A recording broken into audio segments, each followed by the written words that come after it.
All right, so I'm really happy to have this chance to join Professor Steed Davidson for a conversation about his work and insights on postcolonial studies in the Bible. Steed Davidson is a professor of Hebrew Bible, Old Testament, the vice president for academic affairs, and dean of the faculty at McCormick Theological Seminary. He's also an important leader in the Society of Biblical Literature, which is the major guild organization for biblical studies in the US. For example, he chairs the Writing, Reading Jeremiah section of the SBL and the Bible and Empire section of the International SBL. In addition, he helps select and publish cutting-edge methodological studies in Bible through serving as the general editor of SBL Semea Studies. And as a native of Trinidad and Tobago, Professor Davidson has developed a particular interest and expertise in postcolonial studies in the Bible, studying with some of the leading theorists in postcolonial studies at New York's Columbia University while he was studying for his 2005 PhD at Union Theological Seminary, where I had the privilege of serving as his advisor.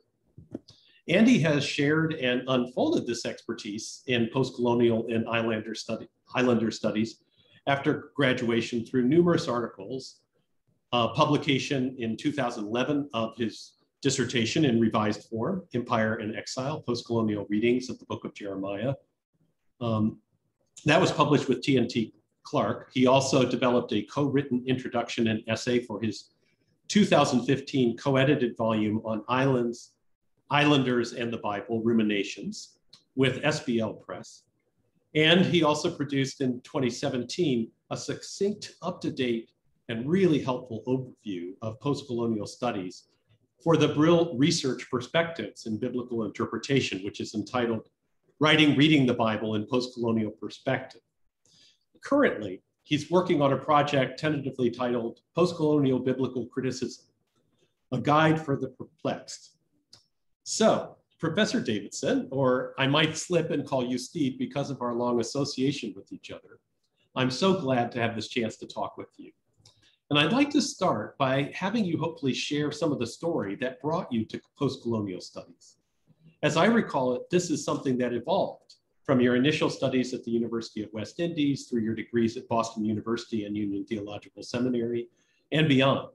So how did you first encounter postcolonial studies of the Bible and what excited you about it?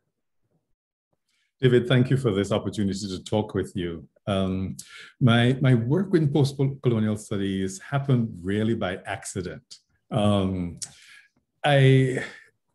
tell the story of trying to complete a thesis while I was at Boston University.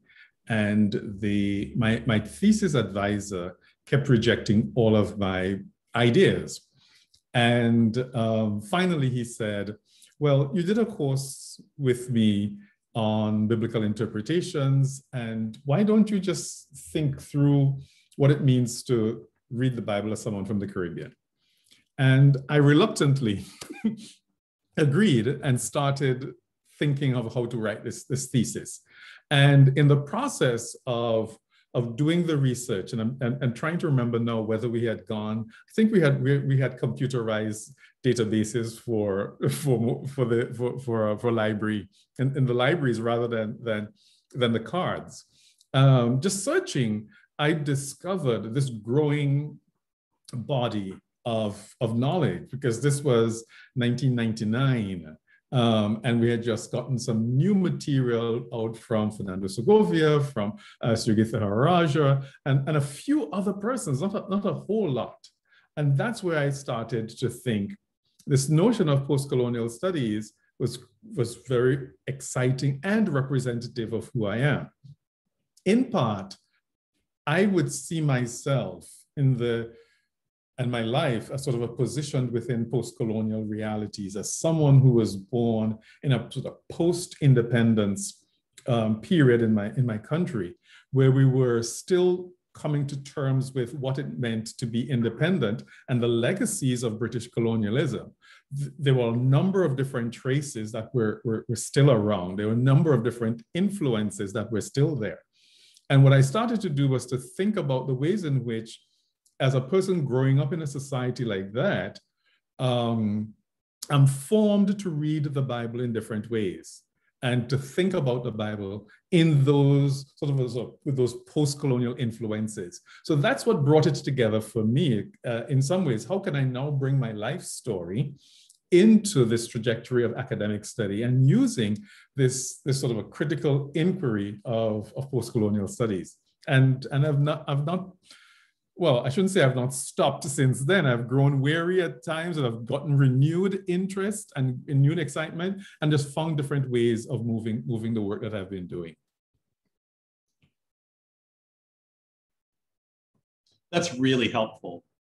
When I want to turn now to sort of have you provide a guide to the Perplexed in miniature form to my students and hopefully others on the web. And I'll start by a question about sort of different ways that scholars have brought these discourses into conversation. When I teach postcolonial studies in the Bible, I often emphasize that there are different ways to put these things together. And I usually emphasize that some have utilized concepts from postcolonial studies, such as hybridity, mimicry, or contact zone, to illuminate how biblical literature was shaped. In its original formation, when Israel and Judah were subject to empire under the Neo-Assyrian, Babylonian, and Hellenistic rulers. But in addition, I think it's important for students to realize that biblical scholars have also done postcolonial studies of how the Bible was used after it was formed to reinforce European colonization in later periods up into the present. And I'd be interested to hear if you have a different way of categorizing this. I think you have some additional differentiations to add to that. And that would be great for me and others to hear. Yeah, I resonate with those two moves because a starting point is conceptualizing the Bible as an imperial product, and we could differentiate what imperial means. Whether because it is both something that comes out of imperial times, and also at the very same time something written. Sometimes I say in honor of empire, even though not necessarily written by imperial agents. So there is that. And then, of course, there is this sort of a historical work that we have to do of where has the Bible turned up in modern imperial projects, starting with European territorial expansion and entrenchment in it. And this is an important space because the modern imperialism, particularly out of Europe, is largely a liberal project intended to, whether it is civilizing, whether it is evangelizing, whether it's in some ways. So there is these ideas of uplift, which are just, of course, very, very right smack in the middle of the Bible, and how those accompany it. The third place I add tends to be how are the people who have received the Bible reading it? And so looking now in a much more critical way in which biblical reception has occurred in what we could call the post-colony, the people who have now who live with legacies of imperialism.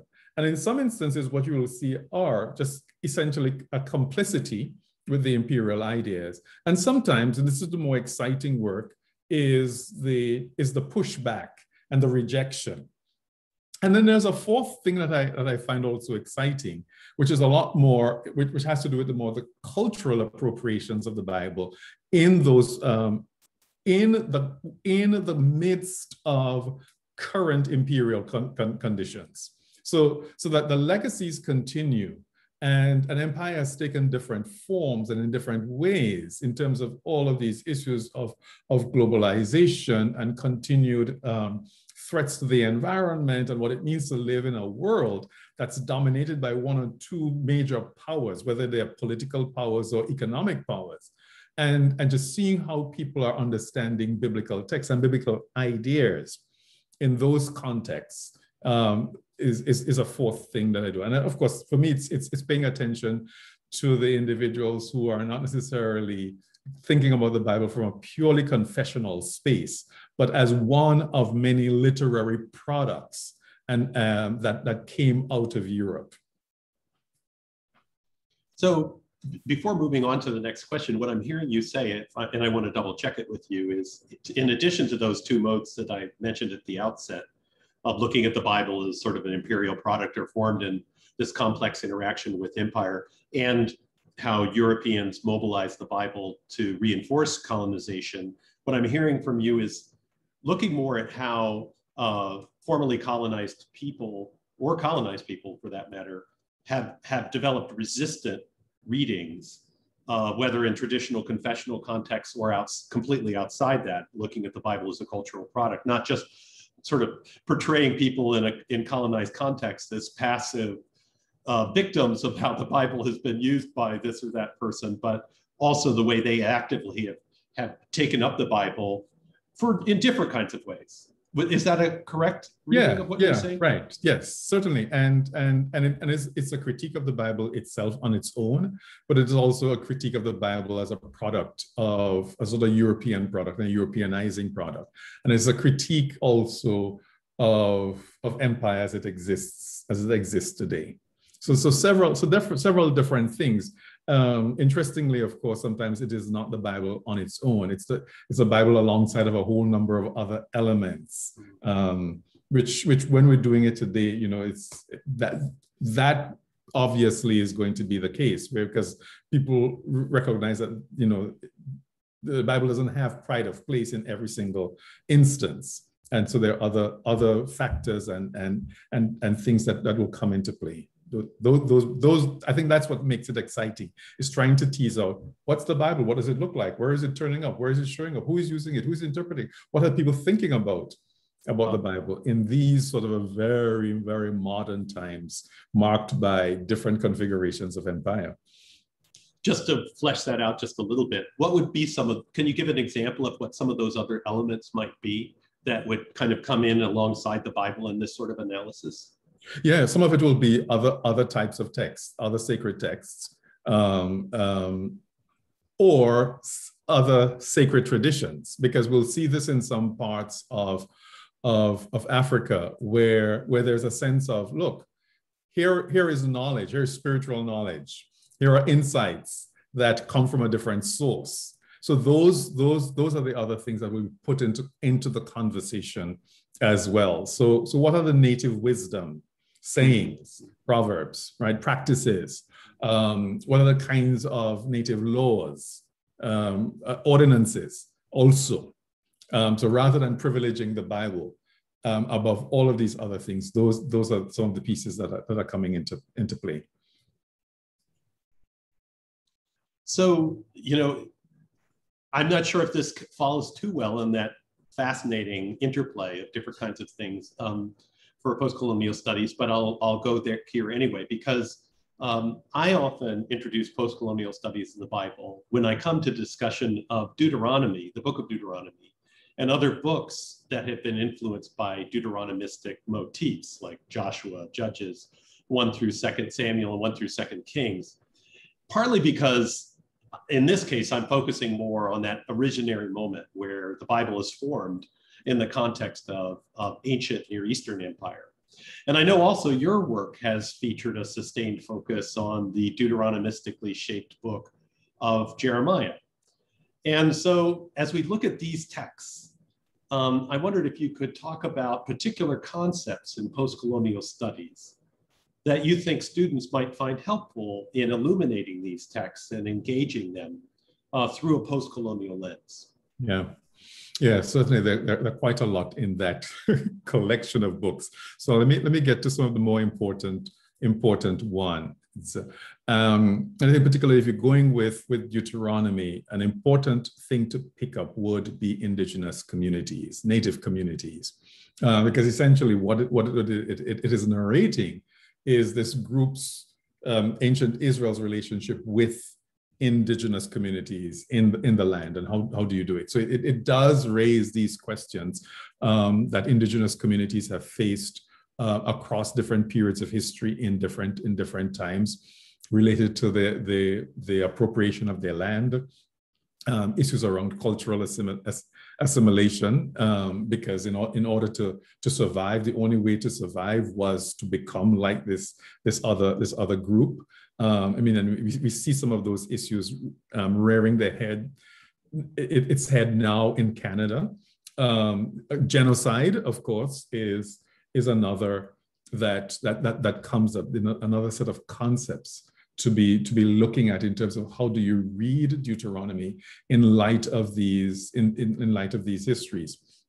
And then if I go on to how then this then works with other Deuteronomistic literature like Jeremiah, it's in some sense a fascination with empire, because Deuteronomy has this curse and blessing schema, and more often than not, the curses are going to be produced by some big power, some big earthly power, and which we see play out in a book like Jeremiah. Here you are, you have been disobedient, you've been wronged, you're subject to curse, the empire is going to come down upon you. And so it's this fascination with empire and the configurations of empire as solutions to geopolitical problems. So you start to look at militarism as an issue that needs to come up, and the consequences of militarism as a foreign policy to solve problems. And then, what also gets raised in Jeremiah issues related to the environment, because much of the kind of ways within which the military interventions are imagined is this scorched earth policy of just destroying large sections of land, and how do you sustain the environment for people who are already vulnerable, and then become the victims of these major forces in the world. There are lots more, but I'll leave those there for now. No, those are great examples. It's really, really helpful. So I want to turn to talk more generally about methodology in biblical studies, because as your work has developed, you've critiqued a myth of objectivity and a problematic historicism in biblical studies more generally, and a problematic historicism in some of the early iterations of post-colonial work on the Bible. And, not the folks who are viewing this video may not all have a chance to look at your work on that. Can you provide a brief sort of précis for introductory students on best practices, so to speak, on adding a historical dimension to biblical study without hopefully succumbing to these issues of historicism? Yeah, so I think the first thing to be aware of is the notion that history is a method. It's constructed. And it's constructed. It falls within the limits and the possibilities of the people who have constructed it. So it's not that history is natural, it's obvious that there is this one single way that we could recover what used to take place.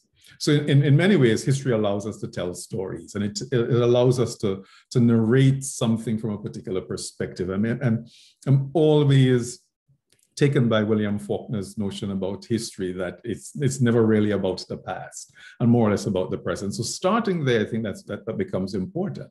And of course, for the post-colonial perspective is then who is telling the story, and who is the story about?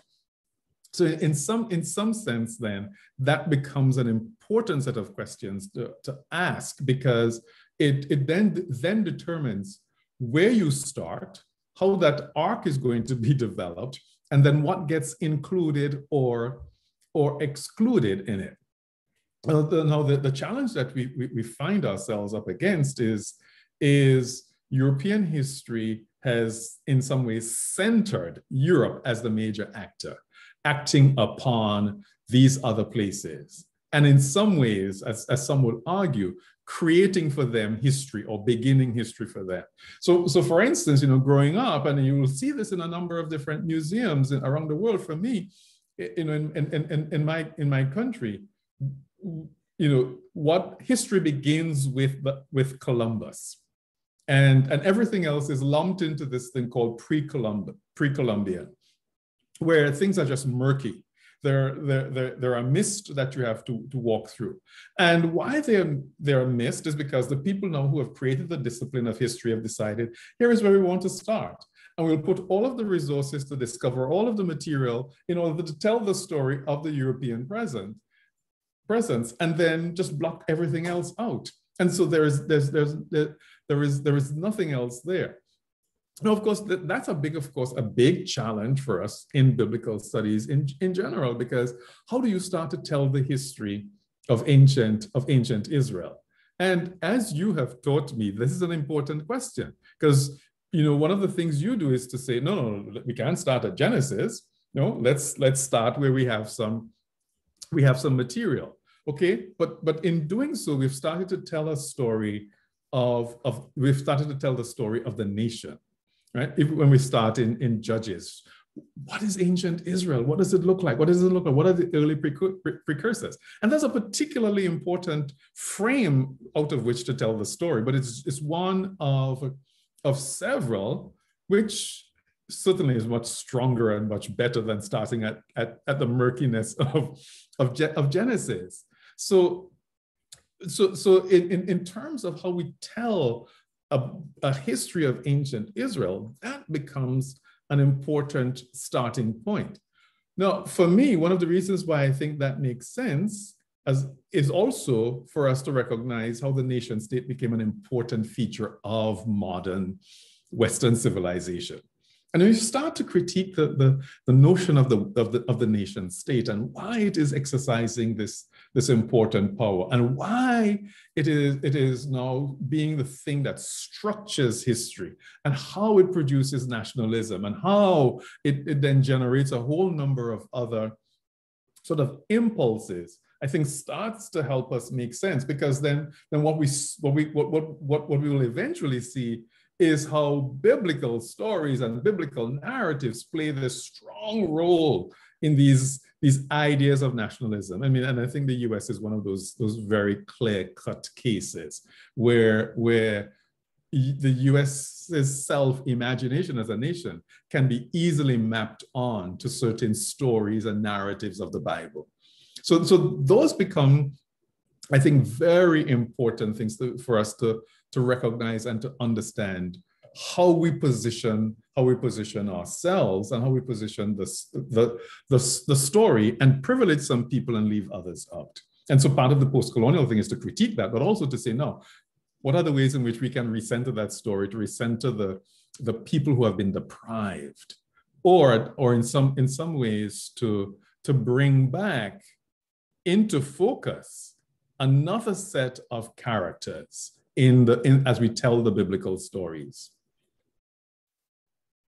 That's really tantalizing, the way you concluded your reflections, Steed. And I didn't prep you for this, but I'd be interested, can you be more specific about some of the different ways one might frame the story of Israel for, say, introductory students or for people coming into the Bible? How would one take these questions from critique, which is important, to an alternate proposal? Yeah, I would think I'm playing with this idea now, and I don't have much on it because I'm only looking at it from the book of Judges. So one of the things I'm doing in the book of Judges is this idea that the book sets out to tell a story of a struggle to come to fruition, and it goes through these four moments when it laments the fact. Well, sometimes I don't know if it's a lament, but it makes the point that there is no king in Israel, right? And because sometimes you could think it's a lament, saying, "Oh, there was no king, therefore we should have a king." Cheekily, sometimes I think it might just well be there was no king. Yeah, glad there was no central power. But so you could read Judges in that way, and it's a book. It's a biblical book set within a patriarchal culture, largely to support the work of men. But what we have with Judges are these women, right? This book that has this huge number of women. And what I'm trying to do is to show how it is that this idea of a nation, whatever we may want to call it, is now being disturbed by the presence of women, by the actions of women, through the stories of these women.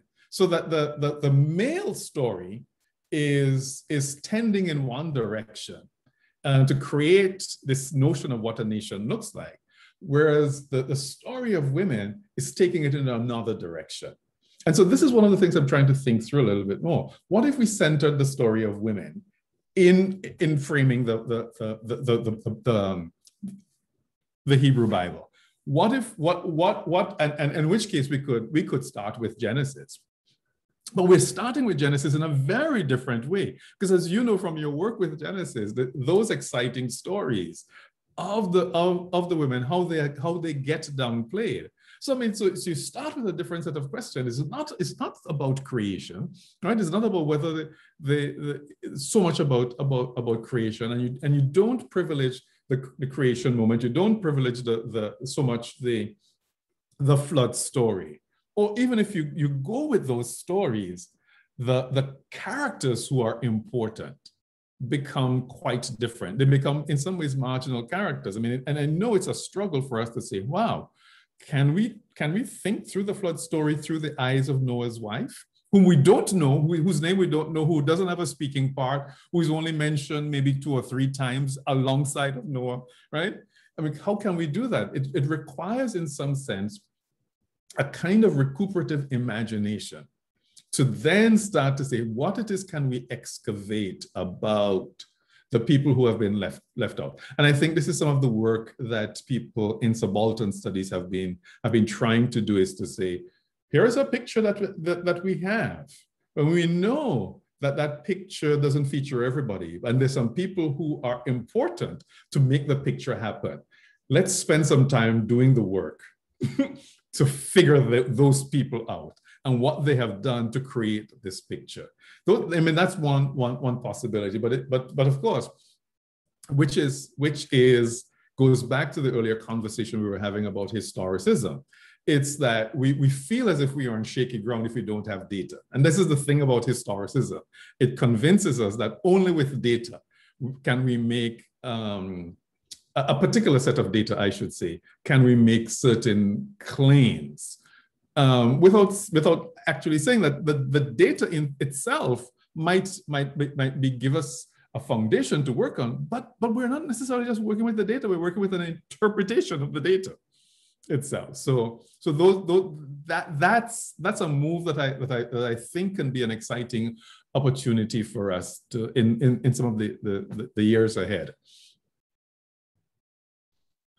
Well, it seems like your final comments sort of pulled a lot of different aspects of our conversation together in terms of historicism, and also maybe a little bit of the reading the Bible resistantly from a post-colonial context and perspective. Before we go to my final question, I just wanted to see, for students who want to go a little bit further and get to some introductory resources to learn more about post-colonial studies in the Bible, are there 1 or 2 things you'd point them to? This is almost 20 years old, but I still like Musa Dube's post-colonial feminist interpretation of the Bible. And it does a good job of introducing students to what I think she regards as imperializing texts. In some ways, it doesn't have all of the full sort of a historical background that we're talking about, but if you're just thinking about the Bible and its imperial quality, she does bring some of that out. The Postcolonial Biblical Bible Reader that Sugirtharajah edited, again, it's a solid one, a good start. Then hopefully the book that I'm working on should be the other resource that I would say. And what I'm trying to do in that book is also do some of the sort of a historical stuff in terms of formation of biblical texts, and do some interpretive work as well. So that I have an email to send to the publisher saying, here's the new deadline, because they're eager to get it done, and I am eager to get it done. But yeah. Yes, and I think we'll be eager to see it, and as you will be, I'm sure. So my last question, so much of our conversation so far is related to your particular expertise on postcolonial studies in the Bible, but I'm speaking to you also as somebody who now has years of experience teaching students at McCormick Theological Seminary, and before that, Pacific Lutheran Theological Seminary, and also at Union, including mentoring students of color and those and others whose voices and forms of knowledge have often been marginalized in much academic biblical interpretation. So I wanted, before we close, to give you a chance to say a final word or words of advice that you would give based on that experience for these students as they embark on this endeavor, or more generally, advice for all students beginning their academic study of the Bible.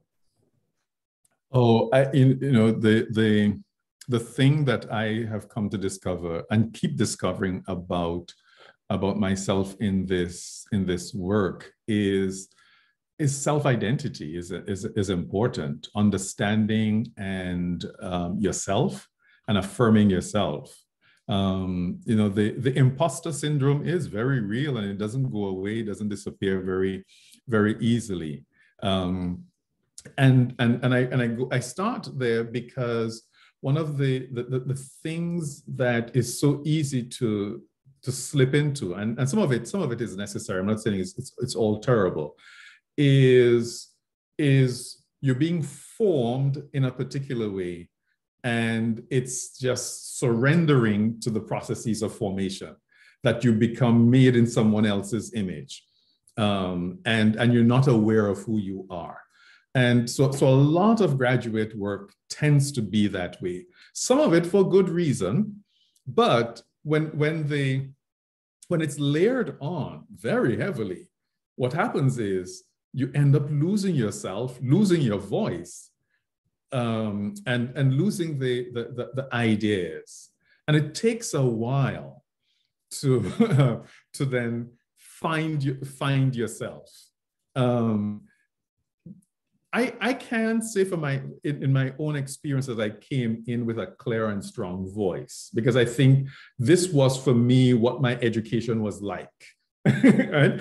And then so that recovery is also ongoing. But it's important for people, I think, entering to already start to put their hands around that and to have those conversations, because part of the thing of claiming your voice is understanding what your project is and saying, no, my project is unique. I mean, that's the only way you make it in graduate studies. You have to have something that distinguishes you from everyone else. But also what I found very important is to be able to have a project that not only distinguishes you, but then pushes the field a little bit, or pushes it a lot. I mean, so let's be ambitious here, rather than just saying, oh, let me just nudge it somewhat. Because again, it's not going to be that interesting. And then I would say, claim a broad and expansive freedom of expression. Exactly what it means to write in the years ahead is something I think that is up for negotiation now. In the work that I do with Samaya Studies, I keep asking authors, do we really want to write in a way where we're just writing to a specialist group, which each successive year is a diminishing group?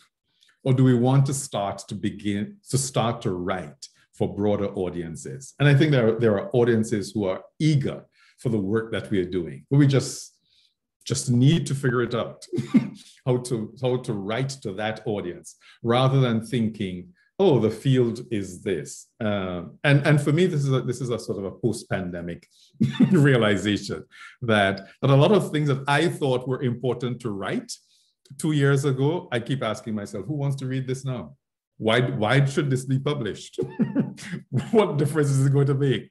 And that's what I would encourage, up and coming scholars to start to think about and look for those varied ways of expression. Yeah, that's an interesting particular answer because, and I think it reflects the fact that you have come to a point in your career where you're not just mentoring people who are going to be pastors or teachers in churches, but you're actually mentoring up and coming scholars, as you put it, of color, and helping them find and claim their voice and perspective and push the field forward and that kind of thing. If I could just take the question back a step, though, because we've taught alongside each other. It's been a while, but we've taught alongside each other in room 207 at Union. So you have a picture of those students. So they've changed a little bit since you've been at Union. And of course, you have your students at McCormick. Thinking about students who are not necessarily up and coming scholars, but actually first term Masters of Divinity or Master of Arts students who in some cases are a little bit concerned about the extent to which the forms of knowledge they're being introduced to in intro are compatible with the forms of faith that brought them to school in the first place. Also trying to understand how they're going to link this to their work, which might be a form of activism or social work or chaplaincy or pastoral ministry. These students well. Yeah.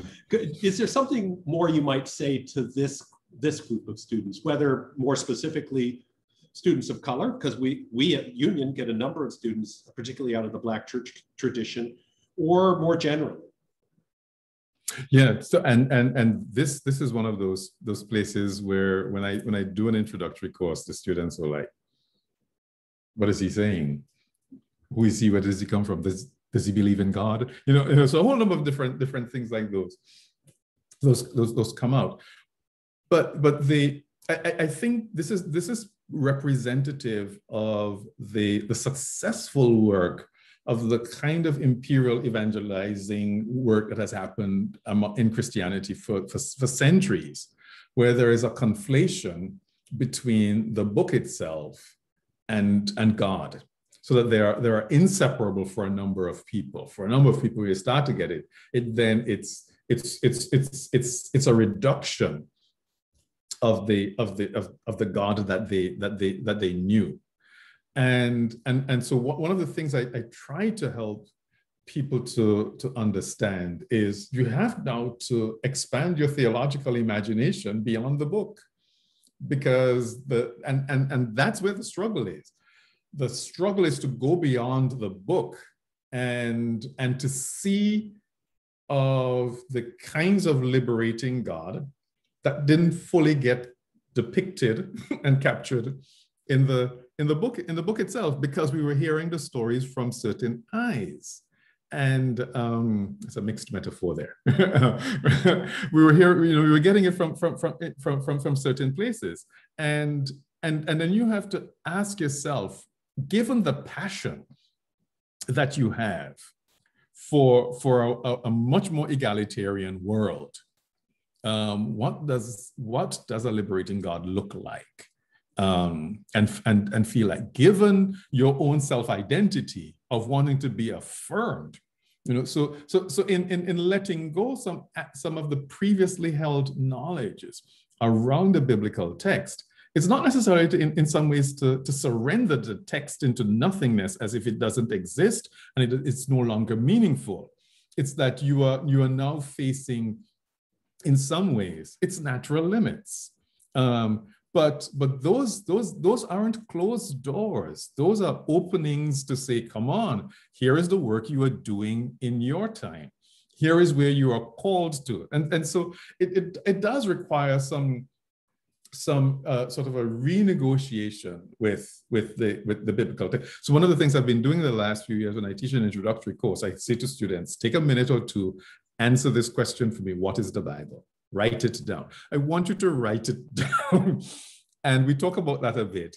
And then we come back at the last day of the semester on the question, and we're looking at issues of biblical authority and all of these other things. Okay, write your answers to the question again and compare them, and try to see what the growth is.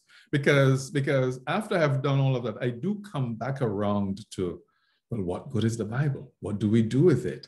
How do we continue to use it? And of course, they were like, well, you completely confused us because we thought you were telling us to throw it away. And now you're saying, here's where it could be useful. But it's an important journey to undertake, knowing, like I said, that what they will perceive as obstacles and closed doors are really invitations to being imaginative and experiencing current divine revelation, which is an important thing. And an insight I think I learned from some of my Pentecostal colleagues who are the ones who are in much more progressive spaces are saying, no, Pentecostals, we know that it's not just what's written there, but God is going to do something now. So be open to that. Wow, that's a great note to end on, I think. And I just want to thank you again for bringing your voice and expertise to this conversation and to students in my classrooms and hopefully others as well. It's so exciting to watch as you, have really become a force to be reckoned with in a good way in biblical studies. So anyway, thank you again, Steed, for this time. And I look forward to being in conversation down the road. Thank you.